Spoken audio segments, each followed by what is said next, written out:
welcome to today. I'm Amanda and I'm taking you on my 31 days of essential tools and supplies. My essential tools and supplies may be different from yours, but today we're going to be playing with. So let's get started. Okay, hello and welcome to today. Now, can a girl have too many brushes? I don't know. Let's have a look. So, I guess I've been collecting brushes over the years, and I will find ones that I really like working on, depending on what it is I'm actually doing. So I'm going to move some of these aside, and I'll walk you through some of them, and take it from there. Okay, so I have my favourites. Depending on the kind of thing I'm working on, I will more than likely use a lot of the finer brushes. So I've got a lot of the brushes in this container is usually in arm's reach. And let me just move these out of the way. And what it has are a lot of the finer brushes, minus the pen, for detail. Because if I'm working on, you know, usually like an 8x10 or some, as I say, finer detail, I will utilize all of these brushes. And I have my favorites that I will, you know, use it and really utilize it, because I find it's being able to understand, it's important to understand how the brush can work for you. I mean, you can have loads of these, loads of brushes, but I find I usually use like a core group of brushes for specific types of work.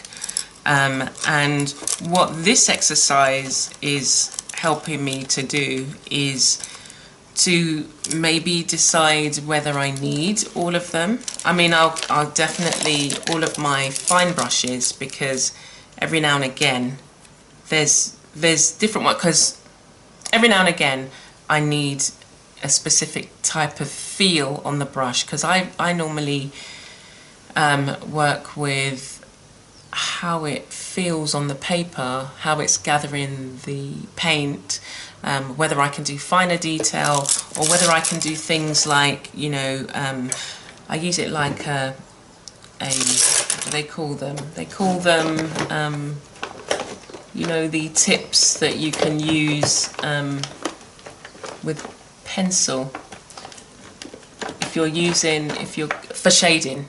So these things, it's made from a roll of paper, and basically it helps you to shade. So I use these in that similar way with paint. And so if I've got an image, then I will just gather the paint and manipulate it with the brushes. I don't keep swapping the brushes. But let's have a look at some more. So all of these are kind of quite fine, dependent on some of them. Some of them I got, so I can these ones are the ones I got when I first started out drawing, and I use them solely for the purpose of helping me shade with graphite, in combination with the you know, the paper stub. And I just, whenever I get ones that hold the paint and spread well, but also allow me to change the direction, I will use this. Okay, so and then the other thing I started out with, so let me put these aside. The other thing that I started out with is these, because I used to do a lot of stenciling. I started out, you know, stenciling kind of furniture and walls and decoration. So these were my stencil brushes. and they've served me very well, and I use them now when I'm using stencils on in my paintings. Sometimes, not all the time. But this is an activity, just kind of looking through your supplies, deciding, well, oh, actually, do I need this? I haven't used this particular thing in a long time. I was using this one with the brushes. And I also found, I didn't find them, I found these in the store, and I brought a few of them. And they're actually makeup brushes. But what attracted me was the softness. They're really soft and they hold paint, and because they've got that tip there, it's kind of a rounded tip, you can get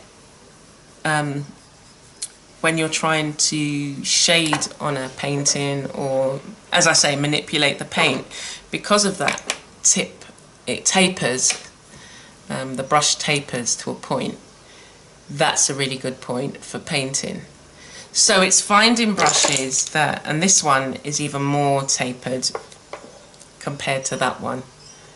That one's broad and that one's thinner. I think these are the same. These two are the same, and those two are thinner. And the other thing is, I like the feel of the brush. So there's more for me that goes into the using the brush itself, the bristles and whatever they're made of, whether they're made of sable or they're synthetic. It is how the brush feels in my hand. And there are some brushes that I just can't use. I mean, I'll use this for when I'm using gel medium. And then the other thing that you can do is find even finer brushes, and I'll show you.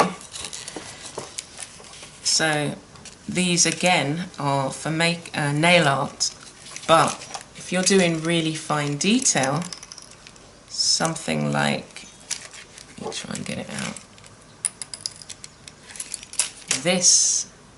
It's got a really fine tip.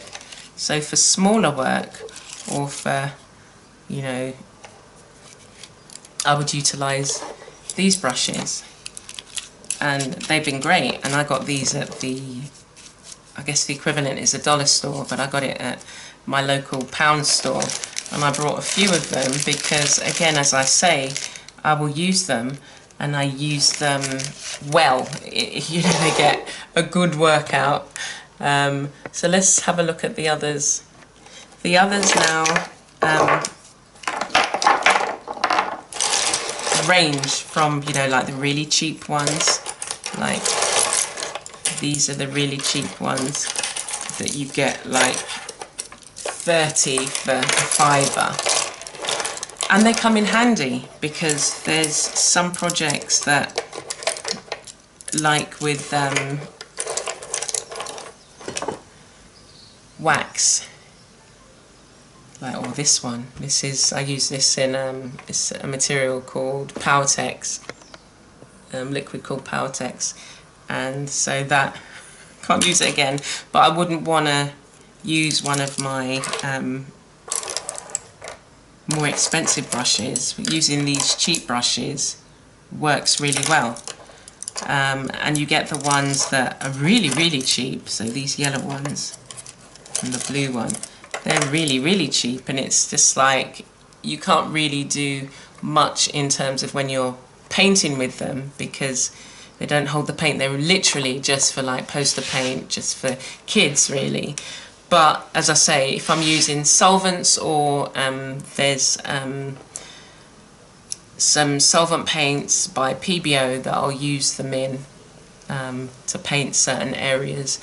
And what happens with these is when you use them, these particular ones, is when you use them, the PBO, the solvent dries. I mean, they, you know, obviously you can use paint thinner, but I just leave them and they go hard. And then what I find is that when I reuse the same brush, in the solvent, it just softens it up. So these are like just specifically for those kind of things. I initially brought some really long brushes and found that actually I don't really like using long brushes. Again, they will serve their purpose if I'm working on larger paintings, but for the day-to-day I don't really use these.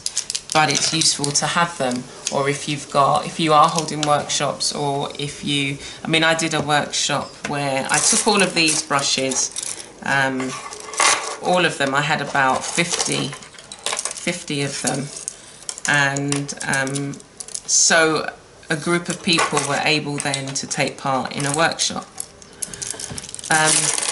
So yeah, I brought the long ones, and again, some of them are cheaper.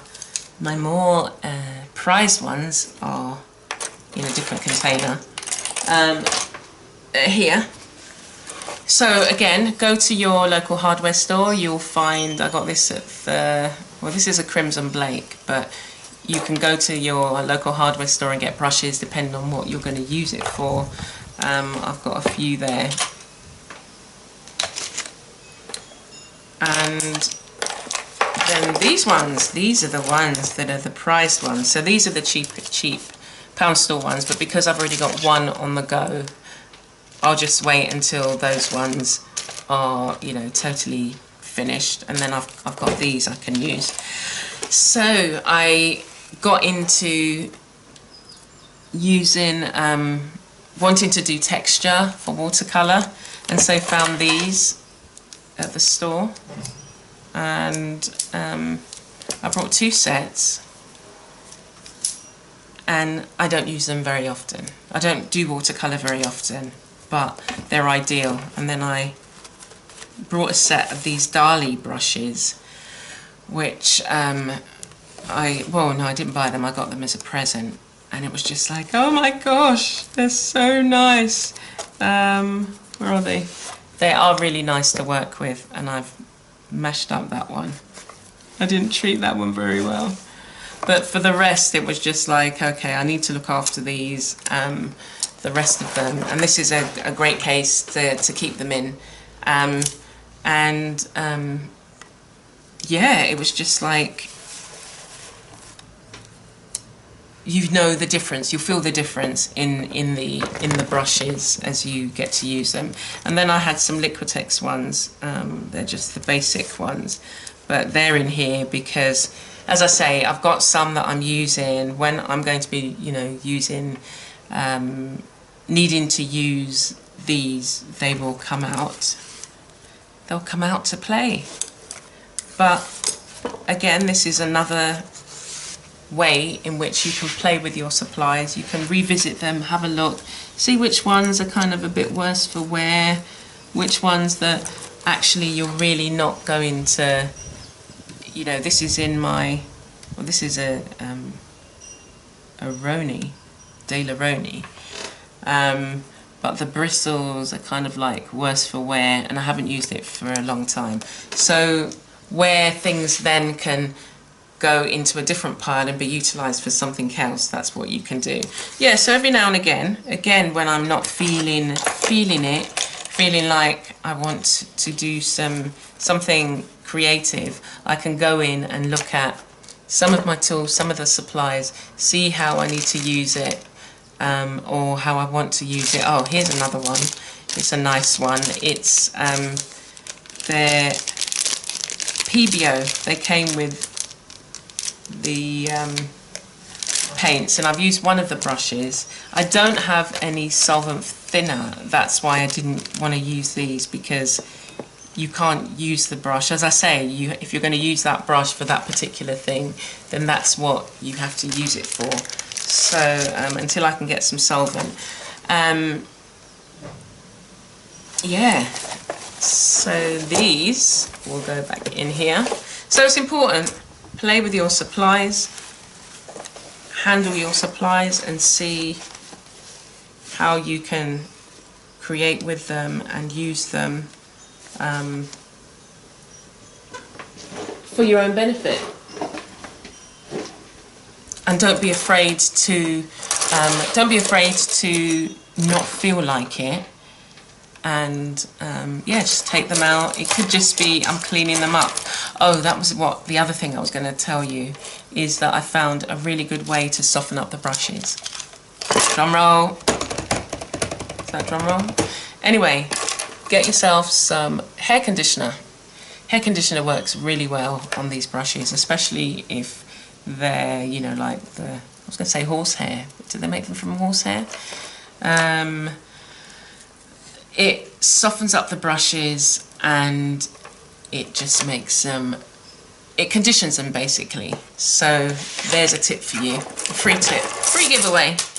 Okay, so thank you for joining me. If this is your first visit to my channel, then please do subscribe to the channel. For the rest of the month I will be going through all the different things that I find are essential. Below the video I will be leaving links to some of the brushes that I've brought. You can take a look at them and see what you think, and you know, start a little collection. Especially if you're doing mixed media, it's nice to have, maybe you don't need all of these, but I mean, I've been collecting these for about 20 odd years, so yeah, the only ones, these are the most recent ones, and they came with the PB, actually, water brush. Yeah, this is a handy thing to have, especially when you're traveling. But I brought the PBO set, and these came, it was a kit, and these came for free. So I haven't actually brought any brushes for at least 10 years, and just really working my way through what I've got. The other brush, this is just a foam brush. Again, you can get that in the kids section, or you know, it's good for applying to large surfaces, and it also gives you different shapes and patterns depending on how you hold it in the paint. So there you go. Yeah, so I'm going to leave that there. Enough talk about brushes. Go and take your 5 minutes with some of your supplies and see how that makes you feel, and see what that leads to. It might lead to a painting, it might lead to, you know, you creating something. So thanks for joining me today. Look forward to seeing you tomorrow and seeing what else I've got to show you and share with you. Thank you, see you soon, bye.